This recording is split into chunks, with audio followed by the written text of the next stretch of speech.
Hi friends, நம்மளோட விஜய் டிவியில் போயிட்டுருக்க மகாநதி சீரியல் நிறைய பேரோட கொஸ்டின் என்ன அப்படின்னா, நேற்றுக்கு ஷூட்டிங் ஸ்டார்ட் ஆகிடுச்சான்னு ஒரு பக்கம் கேள்வினா, இன்னொரு பக்கம் வந்து நம்ம விஜய் வந்துட்டாரா அப்படிங்கிற கேள்வி. ஏன்னா விஜயோட ஹேர் ஸ்டைல் வந்து லாஸ்ட்டாக அந்த என்ன சொல்கிறது, குமரனுக்காக ஹெல்ப் பண்ணுறதுக்காக வராங்க இல்லையா, நிவீனும் குமரனும். அப்போ வந்து விஜயோட ஹேர் ஸ்டைல் வந்து டோட்டலாக சேஞ்ச் ஆகிருந்தது. எனக்கு என்னென்னா, ஆட்டோ விஜய் சாந்தி போகிறார் இல்லையா, அங்கே வந்து கொஞ்சம் ஹேர் பெருசாக இருக்கும். அதனால் வந்து முன்னாடி போன உடனே எடுத்த ஷூட்டாக இருக்கும் அப்படின்னு நினச்சிட்டு இருந்தேன். நிறைய பேர் என்னென்னா, ஆட்டோ விஜய் சாந்திலேயும் அவரோட லுக் வந்து சேஞ்ச் ஆகிருக்குக்கா, அந்த ஹேர் கட்லாம் மாறி இருக்குது அப்படின்ற மாதிரி சொன்னீங்க.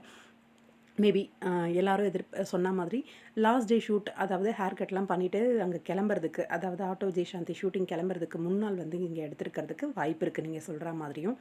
இந்த ஹேர் கட் சேஞ்ச் ஆனதுனால விஜய் வருவாரா, விஜய் வந்து சீரியலை விட்டு விலகிட்டாரா, விஜய் வரமாட்டாரா அப்படின்ற மாதிரி நிறைய கேள்வி. விஜய் வந்து ஷூட்டிங் வந்துட்டாரா அப்படின்ற ஒரு ஃப்ரீக்வெண்ட்டான கொஸ்டின் வந்து என்னோடய இன்ஸ்டாகிராம் அக்கௌண்ட்லேயும் அதே மாதிரி கமெண்ட்ஸ்லேயும் வந்துக்கிட்டே இருந்துச்சு. அதுக்காக தான் இந்த வீடியோ.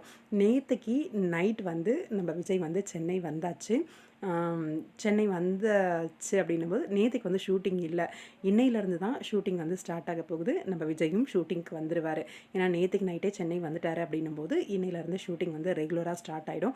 யாரும் பயப்பட வேண்டாம். அவரோட லுக் வந்து மேபி ஆட்டோ விஜய் சாந்திக்காக கொஞ்சம் சேஞ்ச் பண்ணியிருந்திருப்பார். அதில் அப்படியே இங்கே வந்து நடிச்சிருந்தார். கடுக்கன்லாம் மாறி இருக்குது, அவரோட லுக்கு மாறி இருக்குது. சீரியலை விட்டு போகிறாரா, இந்த மாதிரி கொஸ்டின்லாம் ஏன் தான் இப்படியெல்லாம் கேட்குறீங்கன்னே தெரியலை. விஜய் வந்து சென்னை வந்தாச்சு. ஹாப்பி தானே எல்லாரும்?